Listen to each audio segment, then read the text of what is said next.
So we're building very large data centers in space in order to be able to take advantage of the abundant energy in space and the ability to scale almost indefinitely without the kind of permitting constraints that you have terrestrially. So yeah, those are the two biggest reasons. There are some other benefits around networking and the fact we don't have to boil huge amounts of fresh water to keep them cool. But there's also other challenges around cooling and other things. So yeah. Okay. And like the two main reasons why you put them in space is location, like space on the ground, and then also energy storage. And I guess that's from solar panels. Yes. I So so wouldn't how say it's I wouldn't say it's space on the ground. There's a lot of places on the ground where you can put data centers. There just isn't in many places on the ground where you can build very large energy projects without like a decade-long permitting cycle. So it's not so much a data center that is constrained on the ground. It's more the energy project to supply energy to those data centers, which is constrained on the ground. right? Okay, so like famously, I think like Elon Musk when he did the Colossus data center, he just like attached his data center to the closest like pipeline for natural gas or something. This is not Yes. feasible in the average case, or It's not, sadly. Well, sadly and not sadly. Well, I mean, the Colossus was only 200 megawatts, for example, and Elon has bought every generator, every gas generator in North America, as far as I understand, just to power that one data center.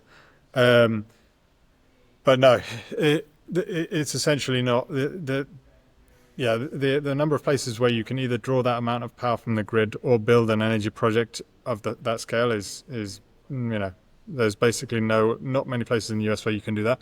And the other thing is data centers are getting much larger than 200 megawatts. Meta's building a 1 gigawatt data center, and there's plans afoot for a 10 gigawatt data center. And Elon just tweeted 2 days ago saying he is coming up with concept designs for a terawatt data center, so 1,000 gigawatt data center. yeah, but Which, in I my mean, view, the only place you can put that is in space. but a terawatt, that's like 3,000 times or like 5,000 times the amount of the 5,000 times more than the biggest data center at the moment, right? So, or like the Correct. biggest AI supercomputer. So maybe Correct. not But super feasible. well, we're on this absolutely insane exponential curve right now. I think it's a bit like if you had, in like 1850, if you said in 100 years what will be the largest power plants, and somebody said it will be 10,000 times bigger than the current power plant that we have, you'd probably think that was crazy too. But by 1950, they were certainly larger than 10,000 times the current that they had in 1850. And I certainly think there will be demand for that. Whether we have the ability to build that terrestrially remains to be seen. In fact, it's almost certain we don't, but we do have the ability to build them in space. And Right, that's really why we're doing what we're doing. right. And what are the other alternatives? Like you said, Meta is building a huge one. What are you doing instead of buying every single generator on planet Earth? Mostly people are looking to nuclear now.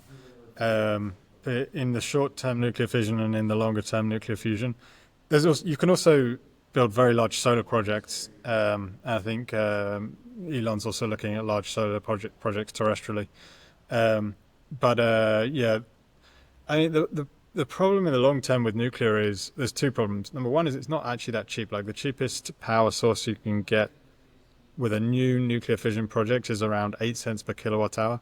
The lowest forecast I've ever seen for nuclear fusion is 20 cents per kilowatt hour, and that's by Helion Energy. They're the most incentivized to give a low forecast. We're targeting quite considerably less than 1 cent per kilowatt hour, including the cost of launch with very large solar projects in space. Um, Problem with very large solar projects terrestrially is nobody wants them in their backyard. So getting permitting to cover like 10 square kilometers of land with solar panels is like very challenging, and particularly in North America, maybe not all over the world, but in North America for sure. Right. And you anyway want the solar panels to be close to your data centers, right?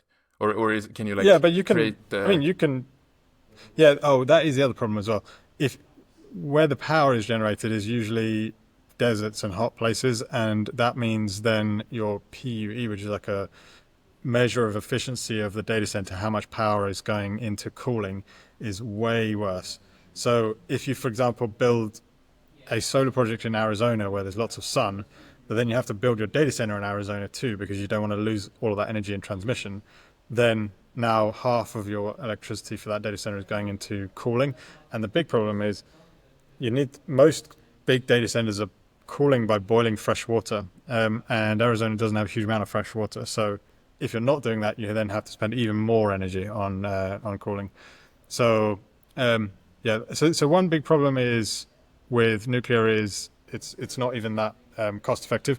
The second problem is there comes a point, and we see it around 50 to 100 times the current electricity generation capacity, where your the amount of heat that you're pumping out into the atmosphere from these data centers is enough to warm the Earth very significantly and much more than anything we're expecting with warming from fossil fuels. So we're not talking like 2 degrees of warming, we're talking like 10 or 15 degrees of warming. And this is purely because you're pumping hot steam out from data centers into the atmosphere. And that starts to become a problem around 50 to 100 times the current capacity. Might sound like a long way off. I personally don't think it's as far off. I think it's within our lifetimes that we're going to have 50 to 100 times the current power generation going into data centers. For data centers, or is this like electricity need in general? That's for data centers, just for data centers. Okay. 50 to 100 times the current data center capacity. You start Yeah, to have that problems seems with. not that far away. Yeah. To be honest, it's within our lifetimes. Yeah. And so at some point, you need to figure out a way to get this, to dissipate this heat into the vacuum of space, into deep space. But surely, like, I mean, yes, if you get them to space, then that's amazing. But like, surely the technical challenge of putting them in space is bigger than the technical plus regulatory challenge of, I don't know, adding extra cables to Alaska or something. But cables from where to where? Where are you building Okay. these energy projects? You still need to Right. build an energy project somewhere. Yeah. Right. Yeah. Fair enough. Yeah. Fair enough.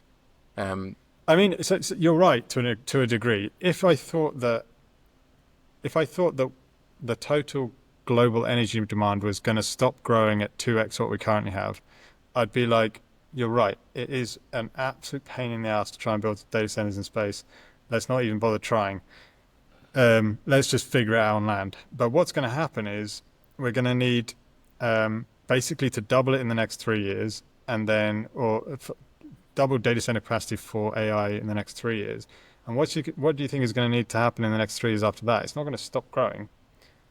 It's probably going to double again in the next 3 years after that. So 4x what we currently have, and then double again after that. So 8x what we have. And we don't have a choice. I think that's the thing. When I sometimes speak to people and I can't get into their like noggin. To me, the obvious thing is we don't have a choice. You can't build 100 times or 50 times or 20 times the current energy capacity that we currently have terrestrially in the time frame that there is the demand for it. So it is extremely difficult to build stuff in space, but it's the only place we have. Like, there's literally nothing else. So we have to figure it out. And that's what we're doing. We're figuring it out.